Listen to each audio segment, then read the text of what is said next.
नमस्कार, आप सुन रहे हैं जीवन ज्ञान यात्रा। आज हम आपको लेकर चलेंगे उस अद्भुत क्षण में जब युद्ध भूमि में खड़े अर्जुन का हृदय कांप उठा था, जब मोह, करुणा और कर्तव्य के बीच उनका मन डगमगा गया था। और तब स्वयं श्री कृष्ण ने उन्हें वह दिव्य ज्ञान दिया जिसे आज हम भगवद गीता के नाम से जानते हैं। यह कथा केवल एक युद्ध की नहीं, यह आत्मा की जागृति की कहानी है। तो आइए आरंभ करते हैं। अर्जुन का भ्रम और श्री कृष्ण का ज्ञान। कुरुक्षेत्र की भूमि पर शंख बज चुके थे, सेनाएं सज चुकी थीं। दोनों ओर योद्धा अपने अपने अस्त्र संभाल रहे थे। पवन में रथों के पहियों की धूल, शंखों की गूंज और हृदयों में उमड़ते भाव सब मिलकर उस क्षण को अद्वितीय बना रहे थे। अर्जुन अपने रथ पर खड़े थे। रथ का सारथी था स्वयं श्री कृष्ण, शांत, दिव्य और करुणामय। अर्जुन ने चारों ओर देखा। एक ओर उनके गुरु भीष्म पितामह थे, जिन्होंने उन्हें बचपन में शस्त्र चलाना सिखाया था। दूसरी ओर द्रोणाचार्य खड़े थे, जिनके चरणों में अर्जुन ने वर्षों तक सिर झुकाया था। और सामने उनके अपने सगे संबंधी कौरव भाई, जिनसे कभी वह खेला करते थे। यह दृश्य देखकर अर्जुन का हृदय कांप उठा। उन्होंने कृष्ण से कहा, हे माधव, मेरा मन विचलित हो रहा है। मैं नहीं जानता कि मुझे क्या करना चाहिए। यह युद्ध मेरे लिए धर्म और अधर्म के बीच की रेखा को धुंधला कर रहा है। क्या अपने ही स्वजनों पर बाण चलाना उचित होगा? श्री कृष्ण ने अर्जुन की ओर देखा। उनके नेत्रों में दया थी, किंतु स्वर में गंभीरता। उन्होंने कहा, अर्जुन, तुम्हारा हृदय करुणा से भरा है, पर यह करुणा उस क्षण में तुम्हें दुर्बल बना रही है जब तुम्हें दृढ़ होना चाहिए। यह युद्ध केवल रक्त का नहीं, यह धर्म की रक्षा का युद्ध है। सोचो, यदि अधर्म को रोका न जाए तो न्याय कौन करेगा? अर्जुन का मुख उतर गया। उनके हाथों से गांडीव धनुष ढीला पड़ गया। उन्होंने कांपते हुए कहा, हे केशव, मेरे शरीर के अंग शिथिल हो रहे हैं, मुख सूख रहा है, रोमांच खड़े हो रहे हैं। मैं अपने स्वजनों को मरते हुए नहीं देख सकता। इससे तो मैं भिक्षा मांगकर जीवन बिताना अधिक उचित समझता हूँ। कृष्ण मुस्कुराए, वह मुस्कान जैसे अंधेरे में दीपक का प्रकाश हो। उन्होंने कहा, अर्जुन, यह देह मात्र माटी से बनी है। जो इस शरीर में निवास करता है वह आत्मा है, अमर, अजर, अविनाशी। तू जिस मृत्यु से भयभीत है वह केवल एक परिवर्तन है। शरीर बदलता है पर आत्मा नहीं। तू क्यों रोता है उस पर जो न मरा है और न कभी मरेगा? अर्जुन ने सिर उठाया। उनकी आंखों में आश्चर्य था। क्या आत्मा वास्तव में मृत्यु से परे है? कृष्ण ने उत्तर दिया, हाँ पार्थ, जैसे मनुष्य पुराने वस्त्र उतारकर नए वस्त्र धारण करता है, वैसे ही आत्मा पुराने शरीर को छोड़कर नया शरीर ग्रहण करती है। मृत्यु केवल परिवर्तन है, अंत नहीं। तू जिसे मारना चाहता है उसे कोई मार नहीं सकता, और जिसे तू बचाना चाहता है उसे कोई बचा नहीं सकता। आत्मा शाश्वत है। अर्जुन मौन हो गए। युद्ध भूमि के कोलाहल में भी उन्हें भीतर एक शांति का अनुभव हुआ, किंतु उनके भीतर अभी भी संशय था। उन्होंने कहा, हे जनार्दन, यदि आत्मा अमर है तो भी यह युद्ध हिंसा नहीं है क्या? क्या धर्म की रक्षा के नाम पर रक्तपात उचित है? कृष्ण ने गंभीर स्वर में कहा, अर्जुन, जब अधर्म बढ़ता है, जब लोभ, अन्याय और अहंकार समाज पर छा जाते हैं, तब धर्म की स्थापना के लिए कर्म करना ही सर्वोच्च कर्तव्य होता है। निष्क्रियता पाप है। तू योद्धा है और योद्धा का धर्म है धर्म की रक्षा करना। फिर कृष्ण ने कहा, देख अर्जुन, तेरा जन्म व्यर्थ नहीं है। तू कर्तव्य से पीछे हटकर अपने स्वभाव के विरुद्ध जा रहा है। तू इस संसार में अपने धर्म के पालन के लिए आया है, न कि उससे भागने के लिए। अर्जुन ने धीमे स्वर में कहा, किंतु हे माधव, यदि यह युद्ध जीत भी लूं तो क्या मैं सुखी रह पाऊंगा? अपने प्रियजनों के वध से मुझे क्या आनंद मिलेगा? कृष्ण ने मुस्कुराते हुए कहा, सुख और दुख, लाभ और हानि, जय और पराजय, ये सब जीवन के उतार चढ़ाव है। इनसे ऊपर उठना ही योग है। जो व्यक्ति अपने कर्म को फल की आसक्ति से मुक्त होकर करता है वही सच्चा योगी है। अर्जुन का चेहरा गंभीर हो गया। वह भीतर से कुछ समझने लगे थे। कृष्ण ने आगे कहा, कर्म करना तेरे अधिकार में है, पर उसके फल पर नहीं। तू कर्म कर, पर फल की चिंता मत कर। जब तू ऐसा करेगा तब तू न बंधेगा न डरेगा। तू केवल साधन बन जा, साध्य स्वयं हो जाएगा। कुरुक्षेत्र की हवा अब बदल रही थी। अर्जुन की आंखों में संदेह की जगह धीरे धीरे प्रकाश उतर रहा था। वह सोचने लगे क्या मैं वास्तव में कर्म से भाग रहा हूँ? क्या यह मोह मेरे ज्ञान पर पर्दा डाल रहा है? कृष्ण ने कहा, यह मोह तेरे भीतर का अंधकार है पार्थ। इसे ज्ञान के दीप से मिटाना होगा। समझ ले कि तू इस शरीर में आत्मा के रूप में एक यंत्रधारी है। तू कर्म करता है, पर वास्तव में तू नहीं, प्रकृति के गुणों के अनुसार कर्म होता है। अर्जुन ने गहरी सांस ली और कहा, हे गोविंद, मेरे हृदय का मोह जैसे धीरे धीरे हट रहा है, किंतु फिर भी मेरे भीतर भय है, इस युद्ध के परिणाम का भय। कृष्ण ने कहा, अर्जुन, जब तक मन भय में बंधा रहेगा तब तक आत्मा स्वतंत्र नहीं होगी। भय केवल उस मन में होता है जो आसक्त है। जब तू फल, रिश्ते, परिणाम इन सबसे मुक्त होकर केवल अपने कर्तव्य को देखेगा तब भय मिट जाएगा। अर्जुन ने कहा, हे प्रभु, अब मैं समझ रहा हूँ कि युद्ध केवल बाहरी नहीं, यह भीतर का भी युद्ध है। मोह और विवेक के बीच, अज्ञान और ज्ञान के बीच। कृष्ण ने शांत स्वर में कहा, सही कहा पार्थ, यही तो जीवन का रणक्षेत्र है। बाहर के युद्ध में विजय तभी मिलेगी जब तू भीतर के युद्ध में विजयी होगा। धीरे धीरे सूर्य क्षितिज पर झुक रहा था। रथ के पहिए मिट्टी पर स्थिर थे। अर्जुन ने एक बार फिर अपनी धनुष की डोरी को स्पर्श किया। इस बार हाथ कांप नहीं रहे थे। उन्होंने कृष्ण की ओर देखा और कहा, हे केशव, मैं आपके शरण में हूँ। मुझे ज्ञान दीजिए कि इस भ्रम से मुक्त हो सकूं। कृष्ण ने मुस्कुराकर कहा, यही तेरी आरंभिक विजय है। अर्जुन, जब मन शरण में जाता है तभी ज्ञान का द्वार खुलता है। अब तक हमने जाना कैसे कुरुक्षेत्र की भूमि पर अर्जुन का मन भ्रमित हो गया था। जब मोह और करुणा ने उनके हृदय को जकड़ लिया तब श्री कृष्ण ने उन्हें आत्मा की अमरता का ज्ञान दिया। अब आगे श्री कृष्ण देंगे अर्जुन को कर्म का गूढ़ रहस्य, कर्मयोग का दिव्य संदेश। चलिए जानते हैं। अर्जुन अभी भी ध्यान मग्न बैठे थे। उनके नेत्रों में गंभीरता थी, जैसे वे अपने भीतर कुछ खोज रहे हों। युद्ध भूमि का शोर दूर होता जा रहा था। केवल रथ पर बैठे श्री कृष्ण का शांत स्वर ही सुनाई दे रहा था। कृष्ण बोले, अर्जुन सुन, यह संसार कर्म से ही चलता है। कोई भी प्राणी क्षण भर भी निष्क्रिय नहीं रह सकता। प्रकृति के 3 गुण, सत्व, रज और तम, हर जीव को कर्म करने के लिए बाध्य करते हैं। इसलिए कर्म से भागना मूर्खता है। अर्जुन ने कहा, परंतु हे माधव, यदि कर्म ही सब कुछ है तो क्या फल की इच्छा रखना गलत है? मनुष्य तो स्वाभाविक रूप से अपने कार्य का परिणाम चाहता है। कृष्ण मुस्कुराए। उन्होंने कहा, फल की इच्छा रखना गलत नहीं है, पर उसके प्रति आसक्त होना ही बंधन है। जब तू अपने कर्म को केवल ईश्वर को अर्पित करता है, जब तू परिणाम को अपने अहंकार से नहीं जोड़ता, तभी तू मुक्त होता है। यही कर्मयोग है। अर्जुन ने पूछा, हे केशव, यदि मैं केवल कर्म करूं और फल की चिंता करूं तो क्या मैं उदासी नहीं बन जाऊंगा? क्या तब प्रयास में रुचि नहीं बचेगी? कृष्ण ने कहा, नहीं पार्थ, जब तू कर्म को पूजा समझेगा, जब हर कार्य को ईश्वर की सेवा मानेगा, तब तेरे हर कर्म में आनंद रहेगा। फल की चिंता जब हट जाती है तब कर्म शुद्ध बनता है। तू कर्म का दास नहीं, कर्म का साधक बन जा। फिर कृष्ण ने गंभीर स्वर में कहा, अर्जुन याद रख, कर्मण्येवाधिकारस्ते मा फलेषु कदाचन माँ कर्म फल हेतुर्भूर्माते संगोस्त्व कर्मणि। तेरा अधिकार केवल कर्म करने में है, उसके फल में नहीं। फल की इच्छा मत कर और अकर्म में भी आसक्त मत हो। यह सुनकर अर्जुन की आंखों में चमक आ गई। उन्होंने धीरे से कहा, हे प्रभु, अब मुझे यह समझ आने लगा है कि कर्म ही जीवन का धर्म है। लेकिन कृपा कर यह बताइए, जब मैं कर्म करता हूँ तब भीतर अहंकार क्यों जन्म लेता है? मैं कैसे जानूं कि मेरा कर्म निस्वार्थ है? कृष्ण ने उत्तर दिया, जब तू कर्म को केवल अपने स्वार्थ, अपने नाम या अपनी विजय के लिए करता है, तब अहंकार उत्पन्न होता है। लेकिन जब तू कर्म को ईश्वर को समर्पित करता है, तब अहंकार मिट जाता है। जैसे नदी समुद्र में मिलकर अपना अस्तित्व खो देती है, वैसे ही सच्चा कर्मी अपने अहंकार को परमात्मा में विलीन कर देता है।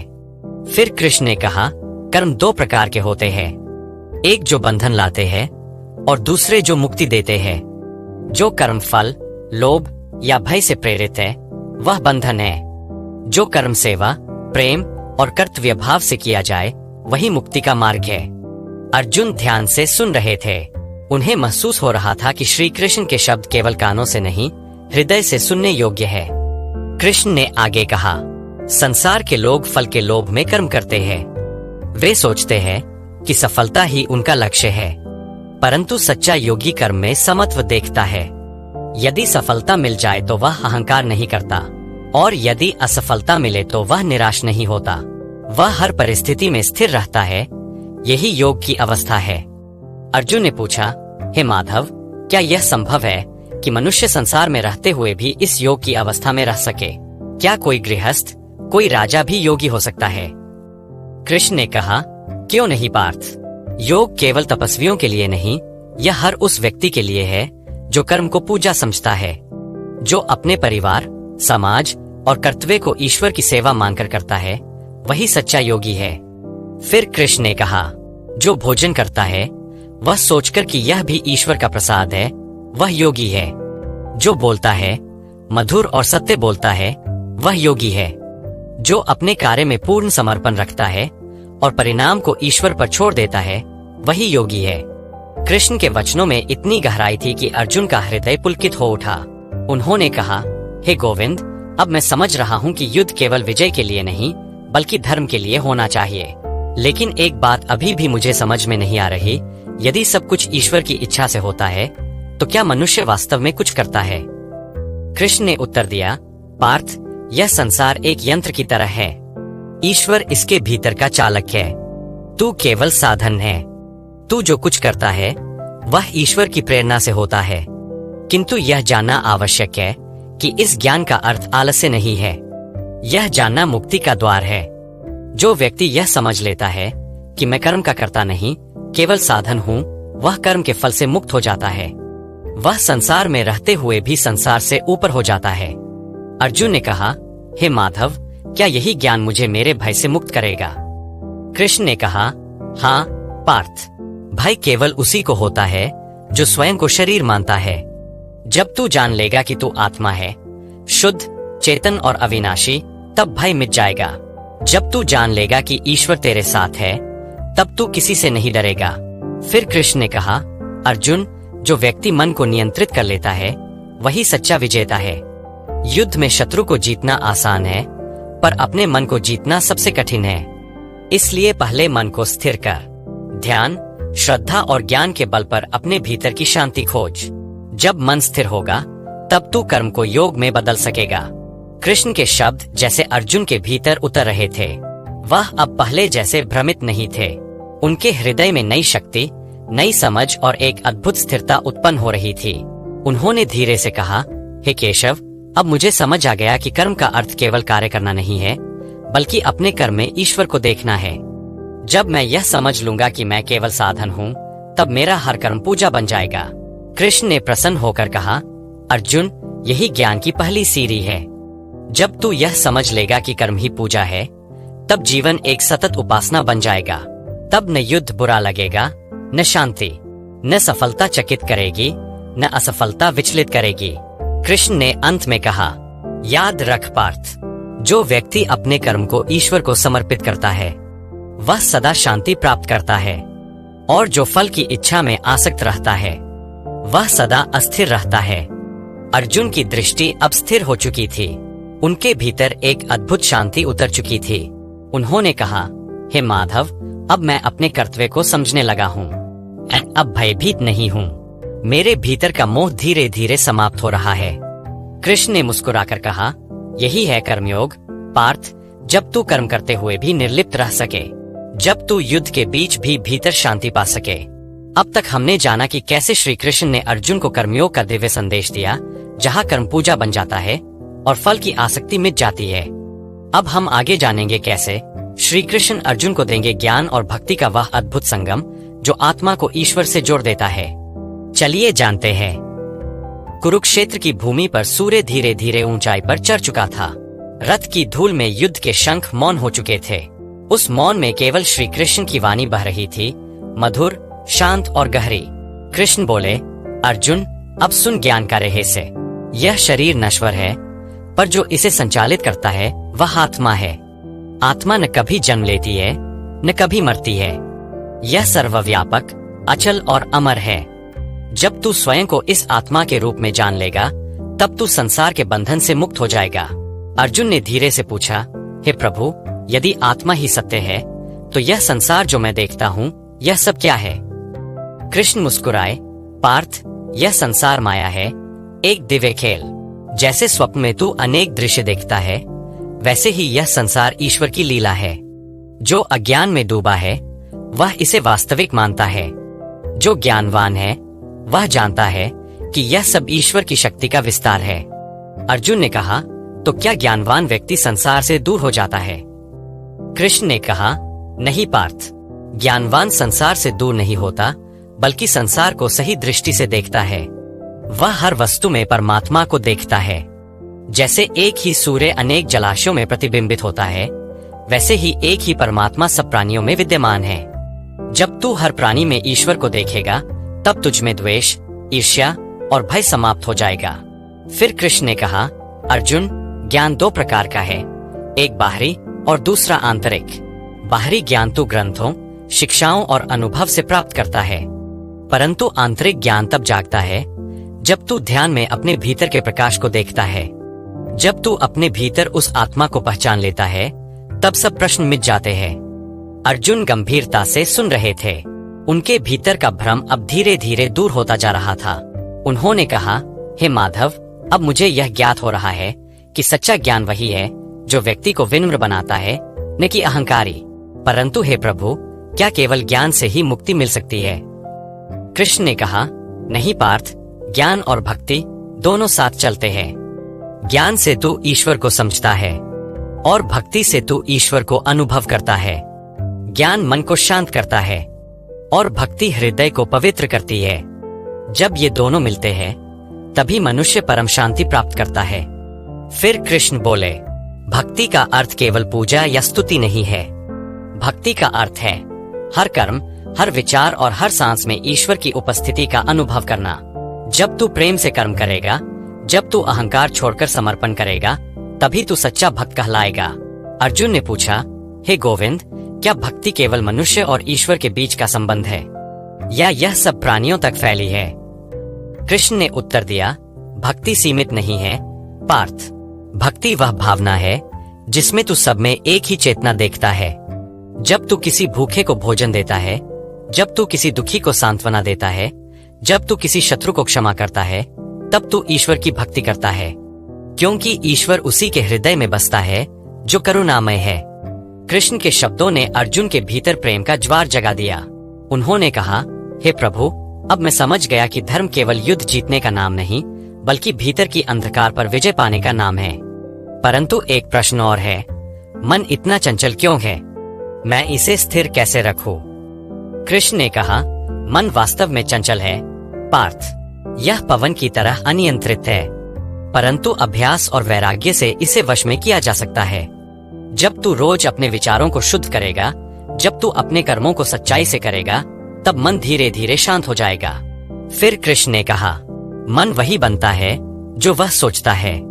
यदि मन संसार की इच्छाओं में उलझा रहेगा, तो तू बंधन में रहेगा। यदि मन ईश्वर में स्थिर होगा, तो तू मुक्त हो जाएगा। इसलिए अर्जुन, अपने मन को निरंतर ईश्वर की स्मृति में लगाओ। भक्ति का अर्थ यही है, निरंतर स्मरण, निरंतर समर्पण। अर्जुन ने सिर झुकाकर कहा, हे केशव, अब मेरे भीतर का भय समाप्त हो रहा है। जब आप कहते हैं कि ईश्वर हर जगह है, तब मुझे यह महसूस होता है कि मैं अकेला नहीं हूँ। कृष्ण ने प्रेम से कहा, हाँ पार्थ, तू कभी अकेला नहीं था। हर क्षण, हर सांस में मैं तेरे साथ हूँ। तू मुझ में है और मैं तुझ में। जो इसे जान लेता है वह अमर हो जाता है। फिर कृष्ण ने अर्जुन को अपने विश्वरूप का दर्शन कराने की अनुमति दी। उन्होंने कहा, अब देख पार्थ, मेरा विराट रूप, यह समस्त सृष्टि मेरा ही विस्तार है। अग्नि, जल, वायु, आकाश, पर्वत, वृक्ष, नदियाँ सब मुझ में है। यह युद्ध भी मेरा ही अंश है, क्योंकि मैं ही सृष्टि का आरंभ, मध्य और अंत हूँ। अर्जुन ने जब वह रूप देखा तो उनके नेत्र विस्मय से भर उठे। उन्होंने देखा कि समस्त देवता, महर्षि, प्राणी और ब्रह्मांड के अनगिनत रूप एक साथ कृष्ण के शरीर में समाये हुए हैं। आकाश, सूर्य, तारे सब उनके भीतर थे। यह दृश्य इतना अद्भुत था कि अर्जुन कांप उठे। उन्होंने कहा, हे प्रभु, मैं आपको देख नहीं पा रहा हूँ। आपकी ज्योति मेरी दृष्टि को भेद रही है। मैं समझ गया, आप ही सब कुछ है। मैं आपको प्रणाम करता हूँ बारंबार। कृष्ण ने कहा, पार्थ, जो यह समझ लेता है कि कि सृष्टि के हर कण में मैं ही हूँ, वह सदा शांति पाता है। जो व्यक्ति मुझे प्रेम से याद करता है, चाहे वह किसी रूप में क्यों न हो, मैं उसी तक पहुंच जाता हूँ। फिर कृष्ण ने कहा, भक्ति में कोई जाति, धर्म या स्थिति नहीं होती। जो मुझे प्रेम से एक फूल, एक पत्ती या जल अर्पित करता है, मैं उसे स्वीकार करता हूँ, क्योंकि मुझे वस्तु नहीं, भाव चाहिए। अर्जुन के नेत्रों से आंसू बह निकले। उन्होंने कहा, हे प्रभु, अब मुझे ज्ञात हो गया कि आपकी भक्ति ही सबसे बड़ा योग है। ज्ञान मुझे समझ देता है, पर भक्ति मुझे आपको अनुभव कराती है। कृष्ण ने मुस्कुराकर कहा, हाँ पार्थ, यही सच्चा संगम है, जहाँ ज्ञान, कर्म और भक्ति तीनों एक हो जाते हैं। ज्ञान से तू समझता है कि मैं कौन हूँ, कर्म से तू मेरी सेवा करता है और भक्ति से तू मुझ में विलीन हो जाता है। कुरुक्षेत्र की भूमि पर अब वायु में एक अद्भुत शांति थी। अर्जुन के मन का तूफान थम चुका था। अब वे वही योद्धा नहीं थे जो भयभीत होकर धनुष छोड़ बैठा था।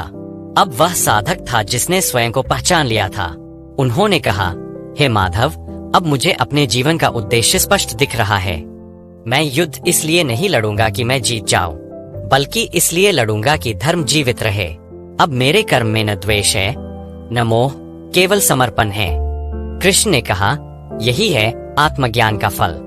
जब तू स्वयं को नहीं, बल्कि अपने भीतर के ईश्वर को देखता है, तब तू मुक्त हो जाता है। अब तू सच्चा कर्मयोगी, सच्चा भक्त और सच्चा ज्ञानी बन चुका है। अब तक हमने जाना कि कैसे अर्जुन ने श्री कृष्ण से ज्ञान और भक्ति का संगम सीखा। अब कथा अपने अंतिम और सबसे पवित्र मोड़ पर पहुंच रही है, जहां अर्जुन पूर्ण समर्पण करता है और श्री कृष्ण देते हैं जीवन का अंतिम सत्य, आत्मसमर्पण की पूर्णता। चलिए जानते हैं। कुरुक्षेत्र की भूमि अब मौन थी। सूर्य अपनी किरणों से उस मैदान को सुनहरा बना रहा था। रथ पर बैठे अर्जुन अब एक नई चेतना में थे। मन में शांति, नेत्रों में स्थिरता और हृदय में दृढ़ता थी।